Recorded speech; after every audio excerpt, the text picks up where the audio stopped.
Hello, lovers. It's Katie. It's so good to be back with you. How are you doing? I have been away and completely offline for the last 5 weeks, and I'm going to tell you why today and what the experience has taught me and how I have gone even deeper into trusting myself, life, the universe, the masculine, other people, you name it. My level of trust and faith has gone to a whole other level. That's not to say you don't stop questioning stuff and trusting everything. But that's the subject of what I want to talk about today. So I'm going to go off track a little bit from what I usually speak about. I know that lately, mostly what I've been speaking about and what I will continue to be speaking about going forward is love and relationships, how to call in really soulful, long-lasting love and keep it, maintain it, keep that high level of relationship. That's what I'm usually speaking about, but not today. In fact, today is very much about, which is fundamental to having a relationship with anybody else. Today is about your relationship with you, okay? And trust isn't that just key to that? I just noticed my nails. So these nails, I'm going to give you a little close up. I haven't had my nails done since my birthday, and it was the first time in like 18 months because of COVID. I had them done for my birthday. It's beautiful. But can you see how there we go. See how they've grown? Look at all that regrowth. And I've not had a chance to go back and have them done again or taken off and gone back to natural because I had COVID. And then I had annual leave, but I was still very much recovering from COVID. So that's where I've been. And I want to talk about that today. And I want to talk about what I've learned. And I invite you and I request of you to please bear with me today. So I have literally been off screens for 5 weeks. I mean, okay, not literally. I am human and I'm a little bit addicted. So I occasionally scrolled Facebook. I occasionally scrolled Instagram. Once a week for a few minutes, I quickly checked my emails to make sure there really wasn't anything urgent. And I watched a shit ton of Netflix. So I was on that screen. I mean, I would not have got through my COVID experience, nor would have James. We wouldn't have got through it if we didn't have Now TV, Netflix, Sky Atlantic. I mean, we couldn't do anything except lay there. And I couldn't read. I couldn't concentrate to listen to something. I thought, catch up on podcasts. No. Catch up on all my book reading. No. I mean, it was lots of nana naps and kind of staring at the wall, staring out into the garden and watching box sets. We got really into Billions. Have you seen Billions? And by the way, hello. I can see a few people are here live. Say hi, posts. Please let me know in the comments who's watching so I know who I'm chatting to. That's always nice. But yeah, I've essentially been off screens. In fact, coming on today, I couldn't even remember. I was like, where do I go to go live? I had to double think. And hello, my darling Ellen. Oh, it's so good to see you. Yes, I'm feeling so much better.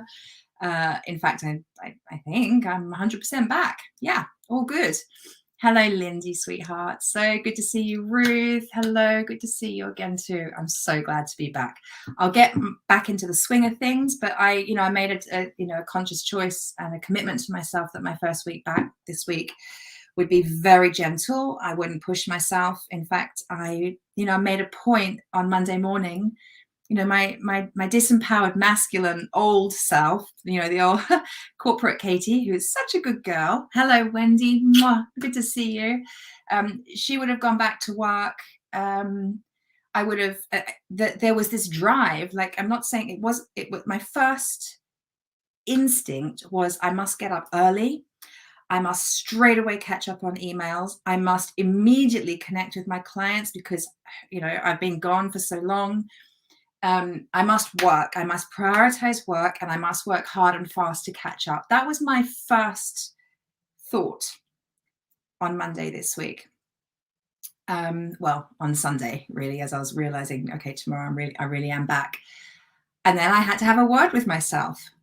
And it was like, it's all going to be okay if you don't rush. In fact, it'll be better if you ease into it. I mean, I managed to do 4 hours of computer work on Monday in the afternoon, and it really hurt my eyes. I had eye strain. I had to keep taking breaks. It was kind of hard work, and it's still like, even now looking at you on the screen, it's like I'm not used to it. That muscle has weakened. I don't really want to get used to it. Jody, hello, my darling. Yes, it is good to see you too. So I committed to myself that, I mean, I did get up early. I am getting up early. I've not had alcohol or, off the booze. I'm off the caffeine. I don't even like the taste of caffeine because of COVID. It just tastes awful to me. Today I've got this is actually an ashwagandha and cinnamon concoction I've just made for myself. But yeah, I can't drink caffeine at the moment. I do miss my daily coffee, but it tastes so disgusting to me now. Not such a bad thing. But yeah, so I woke up really early on Monday morning, I felt great. I went for a long walk with my dog. It was a beautiful morning. And then I went to yoga. So I still had done no work, went to yoga. I really wanted to set myself up for the day and for the week. Before the week started, I booked in yoga throughout the week. I booked in a few different things to slowly get back into that because I'm just going back. I really very consciously made the decision to prioritize my health and well-being above everything else, even though there was a strong drive to just get on and work. Now, this is my usual modus operandi, and I feel like it's gone to a whole new level of self-love and self-respect, because what I learned through having to take time off from my business, time away from my clients who I adore and I'm so committed to have to just suddenly not be available to anybody, and to discover that that was okay, was a huge life-altering experience for me. I actually can feel myself getting emotional as I say that. Is there anybody here now that's a business owner? Anyone here, a solopreneur, entrepreneur? Maybe you work on your own, maybe you have a big team, whatever, it's your baby, your business. Who's here that has that? Hi, Kelly Ann, nice to see you. Jody, I know you're building a business. Lindy, I know you've run a business. Anybody here that understands, you'll really get this. My first reaction, right, because it was it's a fear reaction. My first reaction to having to let my assistant know, to having to let my clients know, my community know, team people that assist me know, that I wasn't going to be available, was guilt. I felt really bad. Yes, it's like a baby you need to be looking after all the time. Yes, it is. That's come up as Facebook users, so you're probably in a group where you have to give StreamYard permission to use your name. Who wrote that? Can you just let me know so I know who I'm chatting to? Just type your name next and then I'll know it was you. Yeah, I felt guilt. And I even felt fear, as in I thought I might lose clients. Like they might not be okay with this. Particularly the women in my, oh, Jody, hello. Oh, you're on a different platform probably. Hello. Yeah, particularly the women in my membership who are paying a monthly membership. I mean, yes, they get great value. And for me to just not be available for a month, well, what are they paying for? Right? So I thought I might lose clients. I didn't really believe that, by the way, but the fear stories they're crazy, right? Our fear stories. You might lose clients. And then I have my private clients and I have my, really high-end group clients who have really invested in themselves and trusting in me. And for me to just suddenly disappear, I mean, look, albeit I did it with love and consciousness and care and professionalism and, all the things. And the fear voice is, they might not be okay with that. Like I might have some angry clients on my hands. Again, didn't really believe that because my clients are the most beautiful humans with so much love and compassion, and we have a beautiful, amazing relationship. So if I could challenge it, I knew it wasn't going to be true. And fear is a pesky little bastard, right? So that's what first kind of came up for me. And And I came to discover, well, everything works out. Everything did work out. When it comes to, I've made a few notes here. I wanted to talk to you about how things that happened that had me trust myself more, proof that I could trust others more, trust the universe more. I'm kind of skipping into trusting others here, but that's okay. We can start there. Um, you know, what I came to discover, it was amazing. So when I felt, so I had to skip a bunch of coaching calls and group coaching calls and master classes I was going to be running. There's all sorts of stuff that I had to get cancelled. And when I felt able to, I did a quick like Zoom call with one of my little groups, my Daring and Mighty Love group. So these are the women who I'm working with, who are calling in their soulmate. There's such a beautiful bunch. And I said, look, I know we've missed a bunch of calls, but I feel okay now. This is like 2.5 weeks into COVID. I feel okay. Can we just have a quick catch up? I just want to see you. I want you to see me. I want you to see that I'm alive. And let's just like connect. And it felt really delicious to connect with them. What blew me away was every single one of them said, don't take this the wrong way, Katie. But, and again, you business owners, hear this. Especially any coaches watching this, hear this. We need to remember this. They said, it's actually been really good not having you around. My ego was like, what? But like, it's been really good because we've had time to implement so much of what we've been learning. So the extra time for them was really helpful. Now that was a learning for me, like right there was a win-win. Because I've known for a while there's elements of this program that I want to elongate and stretch out because they need a little bit more time with this stuff because we're doing deep inner work. Anyway, so they got the extra time, tick. And then they said, and it was also great not having you there as a safety net because it meant that I had to go out and implement and practice what I'm learning without you there holding my hand.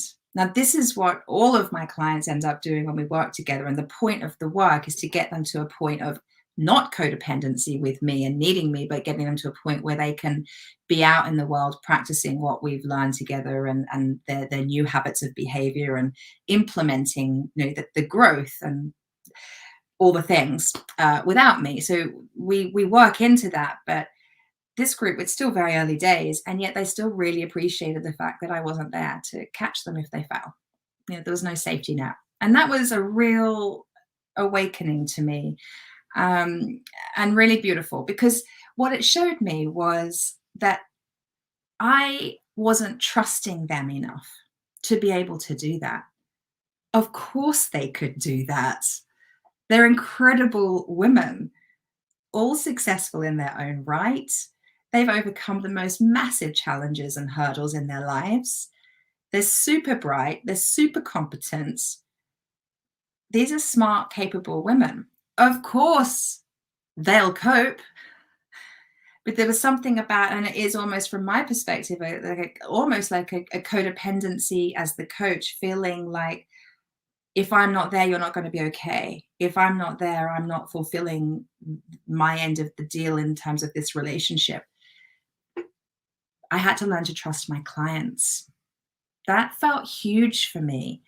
Really, really liberating for all of us, for me, for them, a really, really beautiful lesson. So I hope there's someone listening here now that needed to hear that. You've got to trust your clients. You've got to trust the rapport and the relationship that you've built with them.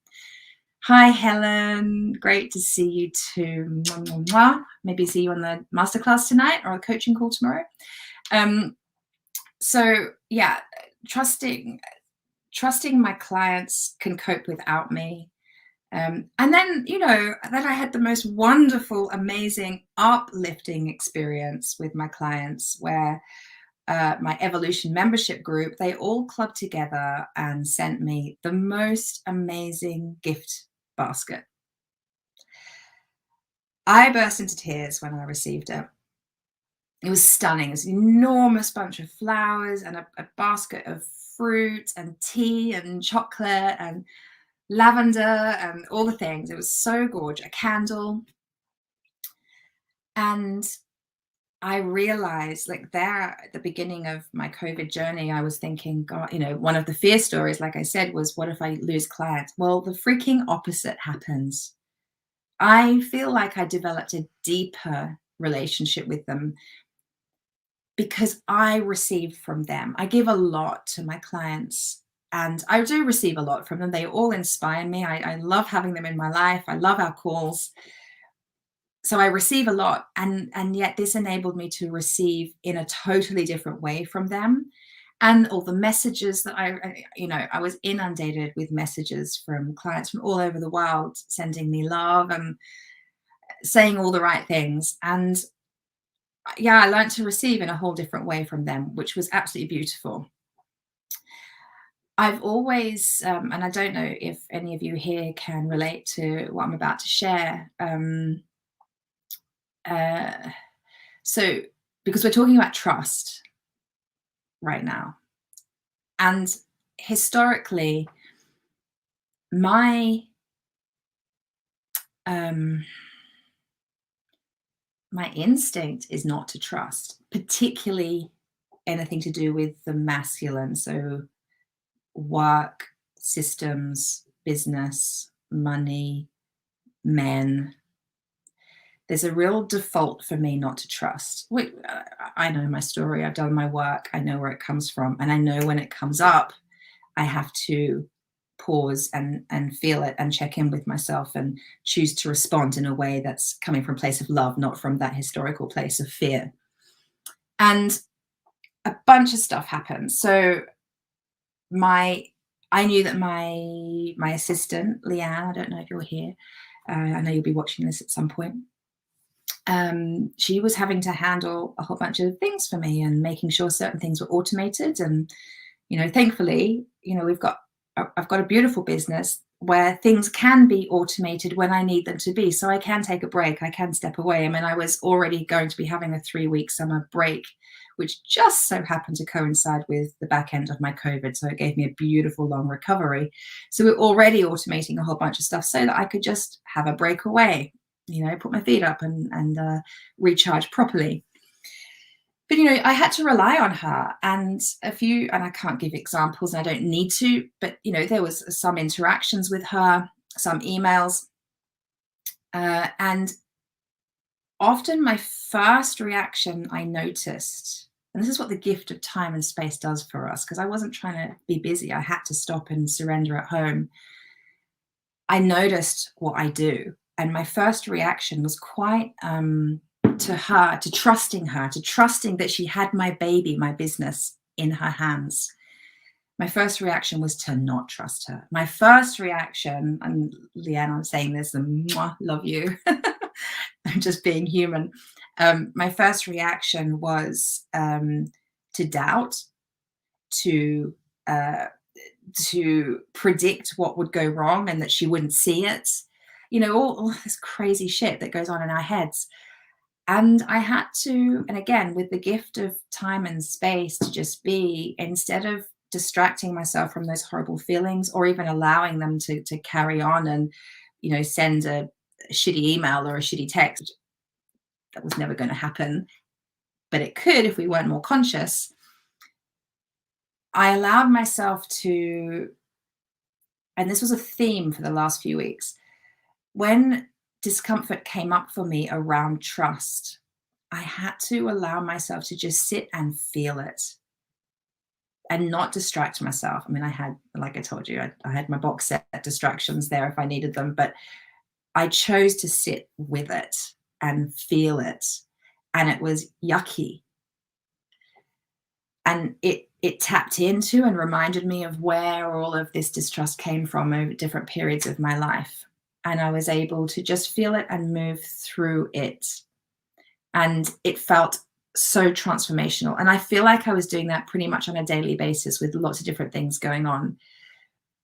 This feeling of the distrust in life, fear. I mean, everything around COVID, there's so much fear. I'm going to get to that in a second. But every time fear came up for me, every time distrust came up for me, every time anything icky came up for me, I sat with it and I felt it until it moved through, and then I could respond in a way that felt really good and true for me. And I feel like I really strengthened that muscle again and again and again over the last few weeks, which has felt really good. So what that enabled me to do was rely on other people, receive help and support. We needed help and support. I had to arrange, so over the 10 days, oh, I don't know why I'm doing that. You have to self-isolate for 10 days, right? So I knew I had to find dog walkers for 10 days because James and I were both down with COVID. And I had to reach out to people that I knew, but I didn't know that well. I decided to reach out to all the different people we've met over the last 18 months who have dogs. And I happened to be lucky enough to have a couple of numbers for a couple of them. And then I had to ask them if they had numbers for others. Anyway, I grew this network of support. And these people blew me away with their love and support and kindness. In the first instance, I had to arrange 20 sessions of dog walking for Boomer. 10 days, 2 walks a day, 20 sessions. So I literally had to draw up a schedule and fill in the spots. And I was blown away by the kindness and the generosity of everybody and how community came together. It's absolutely beautiful. I had to rely on my assistant, and she was fab. It was all good. So my trust went to a whole other level with those pieces. I'm just going to look at my notes to see what else I wanted to tell you. Oh yeah, and trusting. So as I'm on the theme of trusting others right now, and allowing myself to receive support, I also had to learn to trust James in a whole new way. It was really beautiful. So I'm not going to lie, when we first tested positive, my first reaction and the first text messages I sent to a couple of my girlfriends was, oh my God, I have to isolate for 10 days on my own with James. I'm going to go crazy. Like, I love James so much. And we do spend a lot of time together, and we're great together. And we've all heard of man flu, right? And it's a creaking out there. Might be a ghost. We've all heard of man flu. The idea of spending 10 days laying side by side with someone with man flu, only because, like, James, bless his heart, love him to pieces. Actually, today is our anniversary, 5 days of meeting each other. So cool.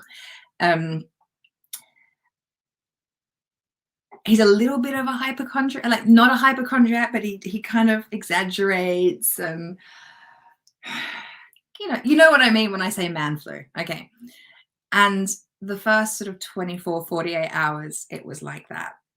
And I had like no compassion for him. Not least I was going through exactly the same. So, I was like, dude, I get it. I'm feeling the same. You don't have to talk about it or tell me every symptom that you're having every minute of the day. Like, in the beginning, I was quite short with him, a little bit bitchy. I didn't like the way I was. That's the key. Like, I did not like how I felt. I did not like that I was unable to summon compassion for him, and that my go-to was to be short-tempered with him.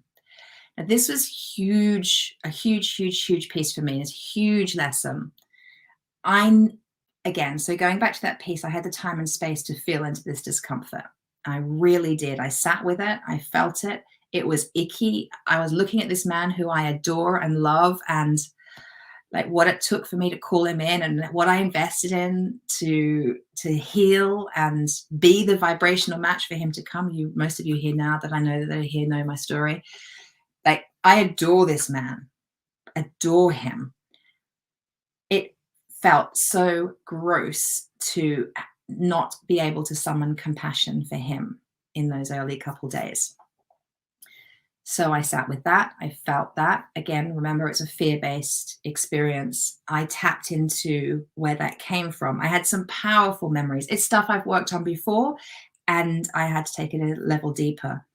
Um, I'll never forget when I was a teenager, my dad got very, very sick, and I will never, ever forget an interaction I had with him when he was very, very sick, it was alcoholism related.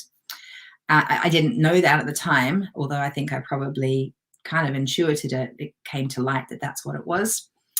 And I'll never forget standing by his bedside and looking at him. And I was like a stroppy teenager. And I was like, what's wrong with you then?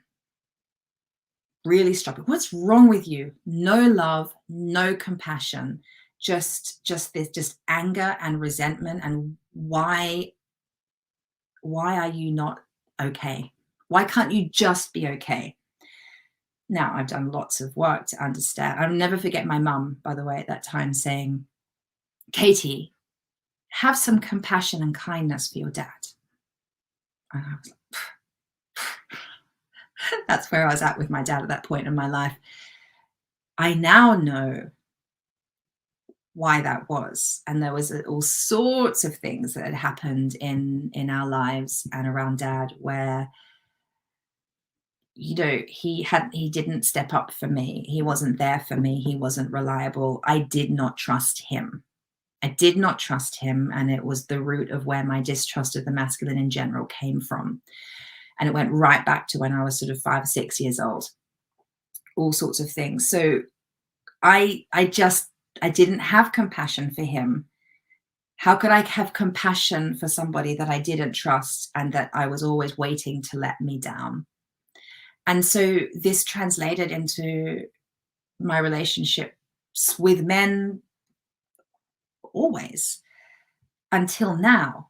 And so because I did a lot of healing to be able to call in a man of the caliber that James is, I had to learn to trust the masculine to be able to call him in.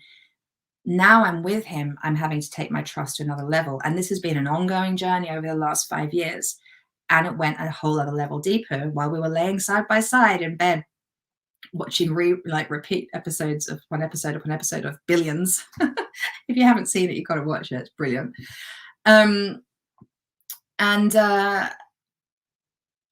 I felt the discomfort of not having compassion for him. I felt the root of it, and I prayed on it.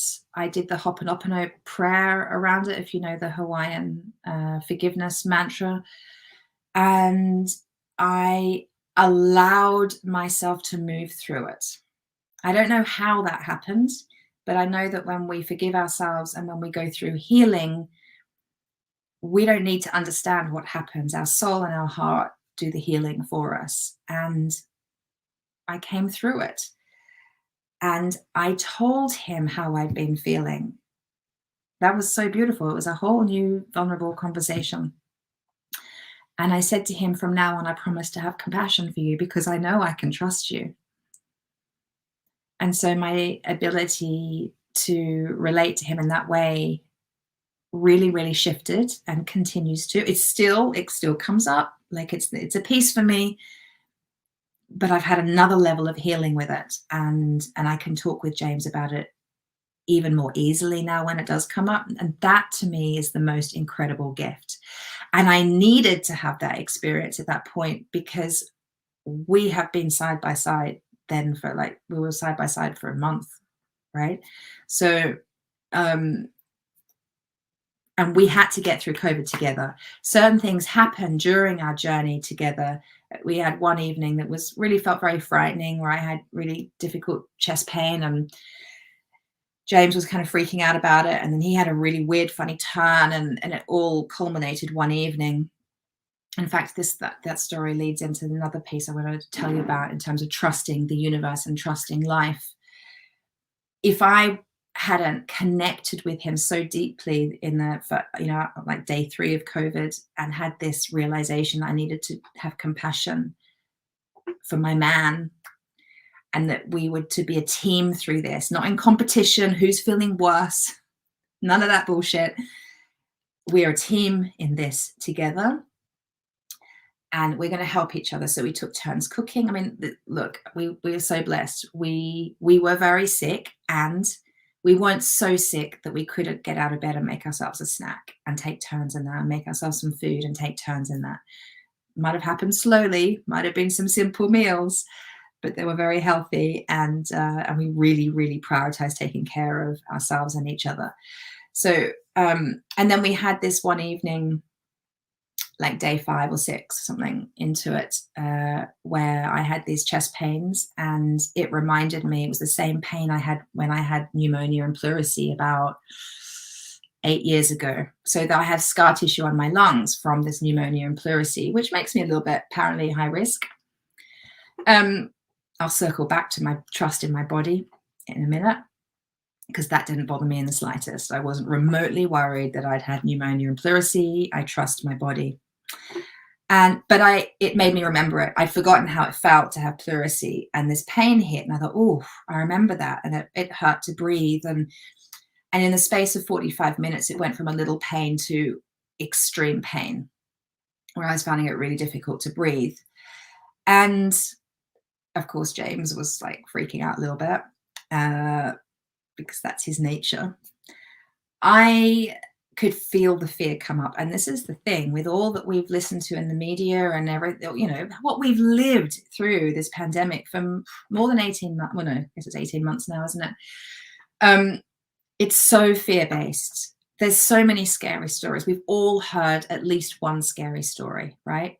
Some of us have heard multiple. The fear around this virus is immense. And I knew when I had my positive test, I knew that if I bought into the fear, that was not going to serve me.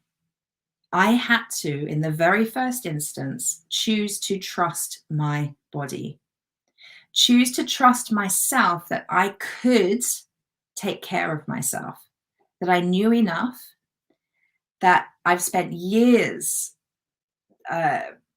prioritizing my body and years getting to know myself and my body, that I could trust it, that my body would have my back, that my intuition, I could trust that, and I could rely on me.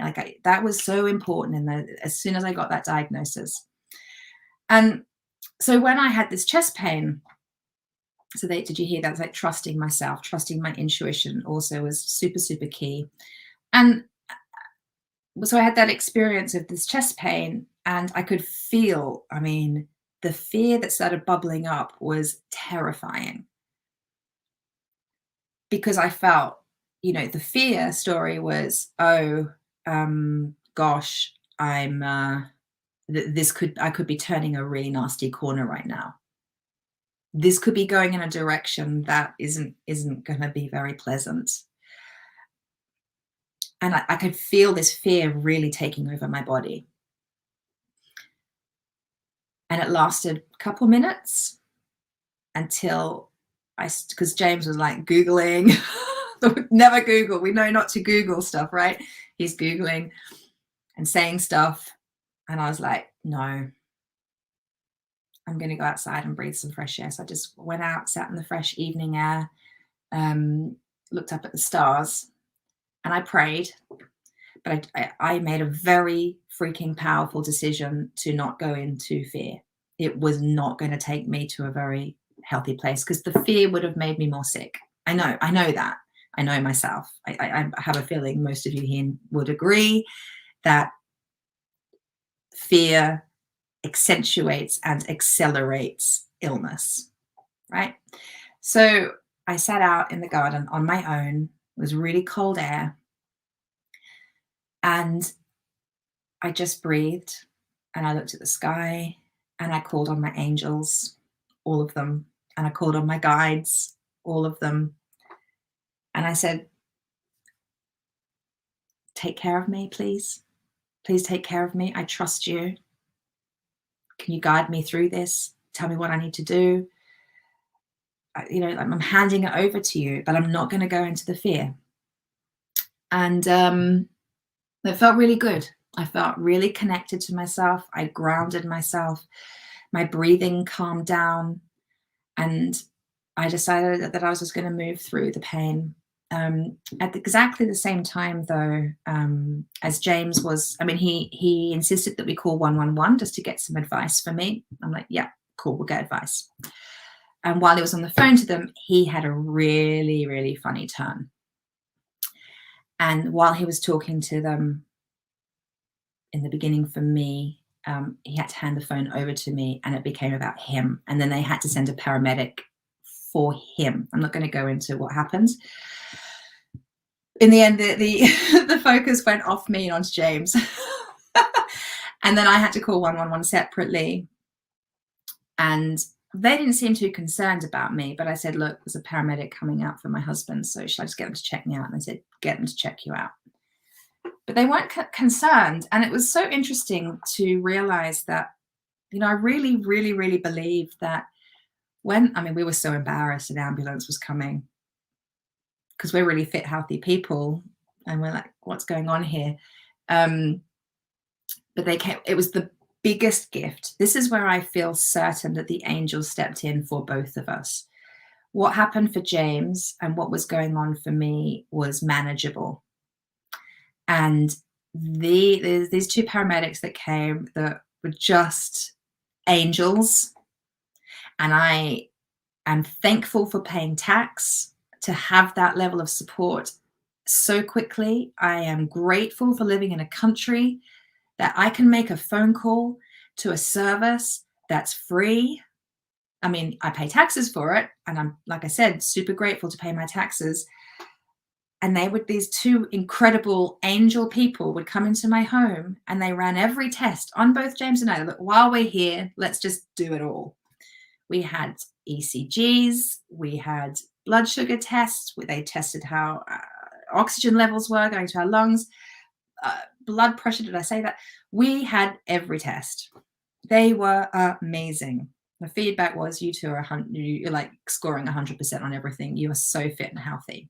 Ibuprofen, paracetamol, they'll sort you out. That's what I needed, was reassurance. And I received it. They wouldn't have sent a paramedic for me, as it happened. They were sending one for James, and it turned out he was absolutely fine. But I received the support I needed, and it was reassurance. And it had us both then cruise through the next few days of COVID, which were, you know, it was horrible. It wasn't fun. We felt like shit. But that reassurance removed all fear. And I felt so supported. It was absolutely beautiful. It was really, really beautiful. So, and then the next day, a good friend of mine messaged me and she said, hey, are you okay? I dreamed of you last night. You popped into my mind this morning. Just want to check. And she's like pro at Chinese medicine and all the things when it comes to health. And I said, oh, actually, I've got COVID. And she said, right, here's what you need to be doing. I was doing most of it, but there's a few things I wasn't. She suggested I be rubbing coconut oil into my kidneys, and drinking lots of coconut water for extra hydration, which is really important. She wanted me to up some of the vitamins. I think she wanted me to up my vitamin C, and so on. And she went out and bought it all for me and delivered it. I was like, thank you, angels. Thank you to my guides. Thank you, life. Thank you, the universe. I am supported. We had so much support. It was absolutely beautiful. So I learned to trust life and the universe even more. And, you know, just to go back, this piece about trusting myself, I said in the very beginning when we were diagnosed that, oh, Kellyanne, I've missed a whole comment from you. Yes, this has been coming up massively for me too. Lack of trusting people, particularly patriarchy stuff. Yes. Yeah, I know I'm not alone in that. Yeah, and I'm sending you love with that, my darling. Yeah. But when we had the positive test, hold on, let me just have some of my drink.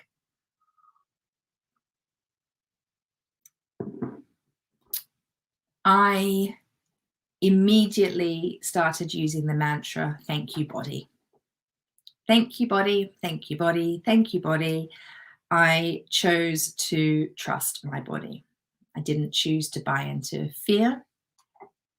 I didn't choose to buy into the story of, oh, you've had pneumonia and pleurisy, this is going to be really dangerous for you.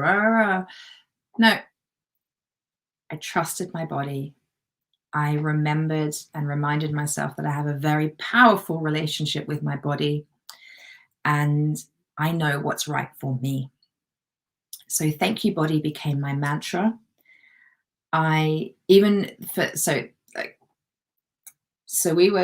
was a Tuesday that we got our positive test. We were out for my birthday on the Friday before in London. Probably where this came from. The timings, it could have been the day before, don't know how, but probably when we're out in London. I had a massive night in London for my 47th birthday. I had not been out, like I have played it. I've been in hibernation since March last year, big time. No holidays, no outings. We have hibernated. And not out of fear, just kind of keeping to ourselves, walking the dog, keeping it simple. We've always felt that's what we're guided to do, and that's how it was going to be for us. So that's what we've been doing. So of course, my first time out in like proper public, when everything's been relaxed, no one's wearing masks. We're in restaurants, we're in bars, we're in a blues club. It was hot and sweaty. No one was wearing masks. I swear to God, there was a little bit of my brain that went missing that night, because not once did I think, oh, hold on, aren't we in a pandemic? It's like I totally forgot the absolute joy and exhilaration to be listening to live music, to be dancing, to be with friends, to be eating good food, to feel like I'm part of the world again. Literally, that part of my brain that was, like reminding me to kind of be, I don't know, I want to mind my language here. Anyway, there was a part of my brain that just switched off, and I was just in this exhilarated joy all night. I had so much fun. It was absolutely brilliant. And I woke up the next morning, hungover, and I looked at James and I said, that part of my brain clicked back in. I said, if we don't get COVID, I'll be amazed. I was being a bit tongue-in-cheek. So we got COVID. But the first thing I did was ramp up my self-care that very day. So Saturday before the Tuesday, I ramped up, like our nutrition levels, like went to a whole new level. I was on the echinacea. I was making raw ginger, garlic, turmeric teas, like drinking tons of it. I upped my vitamins. I didn't drink any booze, didn't have any caffeine. Like I really went on a massive cleanse straight away and took care of myself. Oh, hi, Layla. Oh, nice to see you too. Yeah, I think it's really good to be back. So I decided that I was going to, if we were going to get COVID, that I was going to build my body and support my body, because I decided that my body was strong enough and could be trusted to get me through this. So we did that. I think the final thing I want to say on self-trust is a bunch of you who are watching are clients of mine or have been in my space, and that I speak about this subject of minding your own business. The importance of learning to mind your own business, said with love. And I had to learn to mind my own business a lot around this, because, so bear with me. And this is my last point, I think, and then I'll probably wrap up. So thank you for staying with me. I know it's been a longer than usual share today. So my husband, James, is double vaccinated and I'm not. And I won't talk a lot about that here and now. Suffice to say, I'm not anti, I'm just pro-choice. And I'm just not ready yet. I may have it. I may have it next week. We don't know. I mean, I'm open, but it doesn't feel right for me at the moment.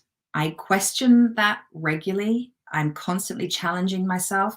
I'm looking at all different research from every avenue and aspect all the time. I'm very, very open to all of it. My intuition, like I said, my trust and in my body, my relationship with my body, my trust in my intuition is very, very strong. And at the moment, it doesn't feel right for me. And it will be very long before we have a lot of data and a lot more information for me to know, like if I'm going to do it, which vaccine do I want? Because everyone is different for different people and that kind of thing. So, I'm not going to have that conversation because we could go down a rabbit hole. I just know for now, it's not for me. I'm open and available for that to shift and change as and when it does. I'm just researching, listening, watching, sometimes choosing not to listen and watch because I need a break from it.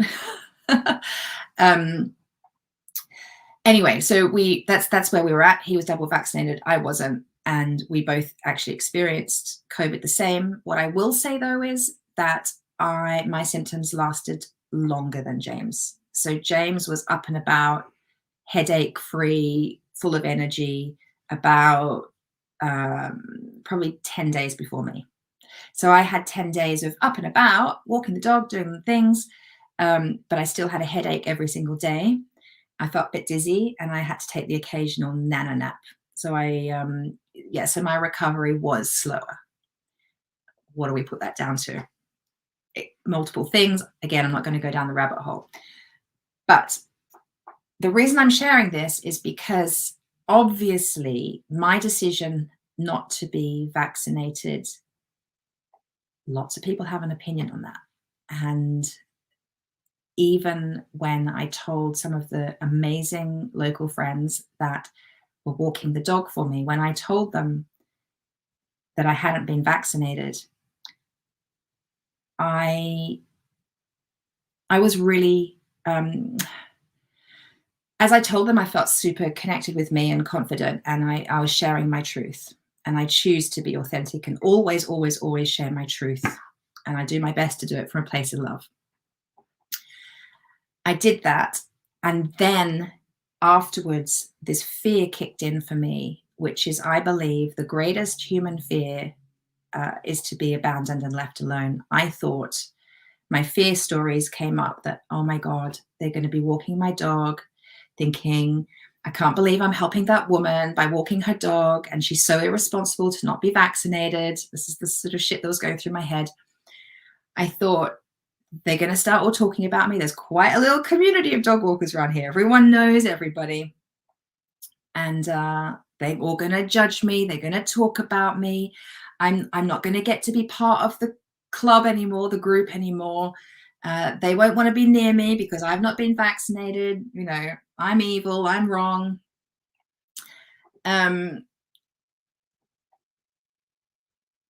And my first emotional response to those thoughts was anger. It was a bit like, fuck them. Screw everyone that doesn't agree with me. I'm allowed to have my opinions. This sort of like anger would come up. This is all me privately, like making a cup of tea. This is all that's going on. These are all the emotions and the thoughts that are going on. And I was like, oh, wow, I'm going to have to find a way to come to peace with this in myself. Otherwise, this is not a nice way to feel. I need to find peace in this. I need to find my empowerment in this. I need to feel empowered in my choice. And I need to be okay with whatever reaction I get from anybody. In fact, I need to get to a point where I have no energy on how anybody reacts to my choices.